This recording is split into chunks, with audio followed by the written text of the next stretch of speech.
RC, I'd love your perspective as someone who is so entrenched in the 7-on-7 culture as to how much of a role that might be playing in what we're seeing in the state right now with all of these elite quarterbacks that are coming up in the next few years.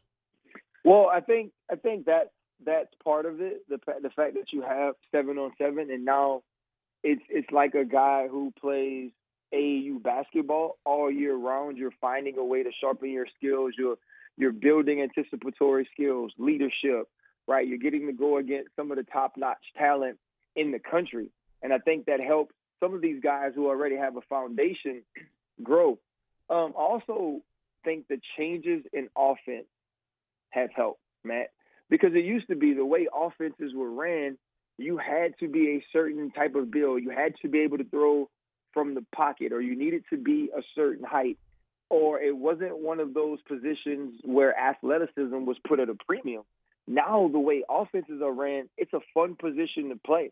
It's not just stand there and let's throw the ball.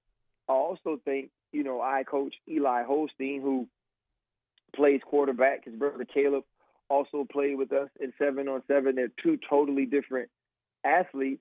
But it used to be you get a guy like Eli who can actually run, who can jump, he can hoop, he can do all these things. And what was the first thing he did? Oh, that guy's a receiver, or that guy's a corner, or that guy's a safety. Now you don't have to do that anymore. You can take elite athletes or guys with measurables and a skill set that could make them a positional player and put them at quarterback. Give them the tools to play that position. And I think it's made the position fun again. And you have to credit, the league and college football for trending and trickling down into high school. And I believe Louisiana has always had a ton of athletes.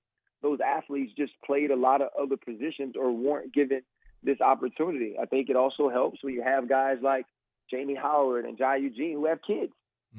And those kids play quarterback and they get the proper coaching and play at the right places. And so I just think, it's a good time for Louisiana.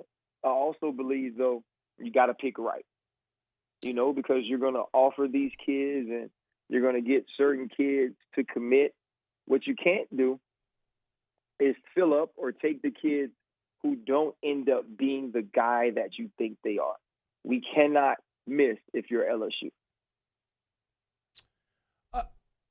Wait, elaborate a bit more on that, RC, because if you take you're talking about that quarterback because it's the most important position, but LSU has missed a lot over the year at that position over the years, but in large part it's because they've had to go outside of the state, right, and get players that weren't elite national guys. Like they went to Mississippi and got Chris Garrett, they went to California and got Hayden Reddick. They kind of had to take a shot on guys that were maybe 3 or low 4-star guys and hope they developed. But it feels like, and like you see a lot of these guys up close, that the talent that they're producing now are those elite national guys.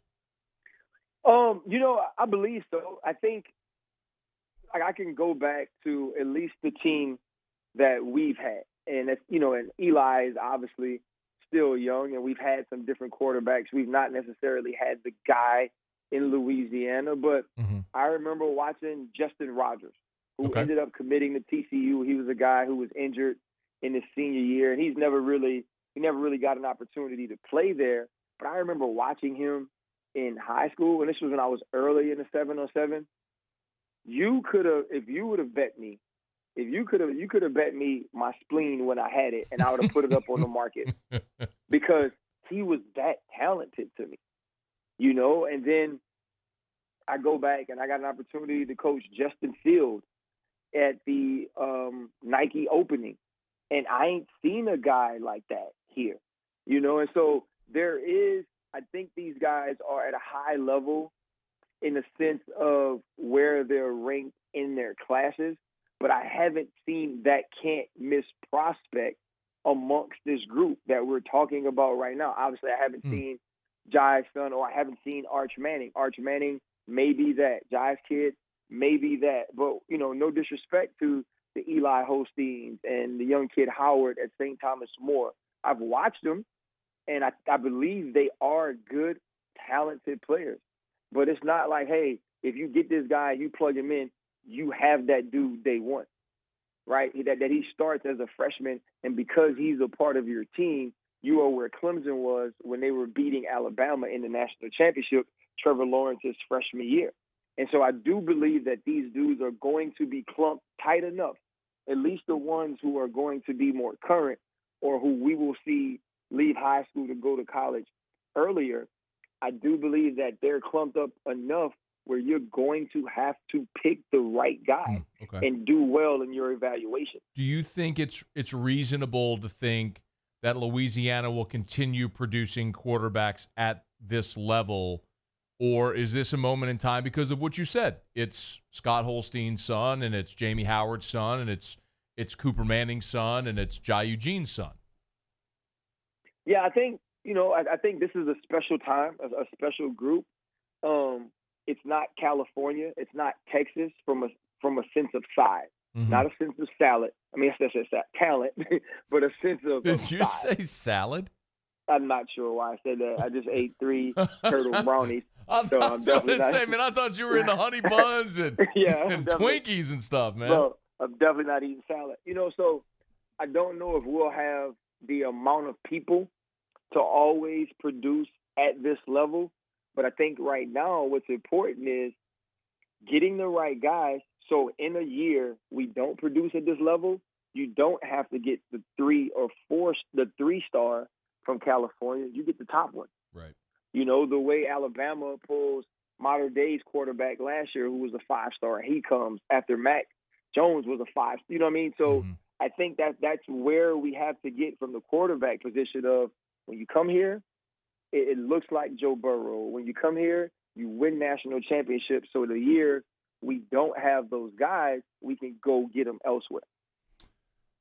Ryan Clark on Twitter at RealRClark25. On Twitter, you can also follow DB Precision and LA Bootleggers as well. RC, you the man. Love having you on. Respect you. I love you, man. And thank you, bro. Love you too, bro. I'll see you soon. All right, man? Yes, sir. Hey, thanks so much for watching. Please leave your comments. I love to interact. And be sure to hit the red subscribe button below.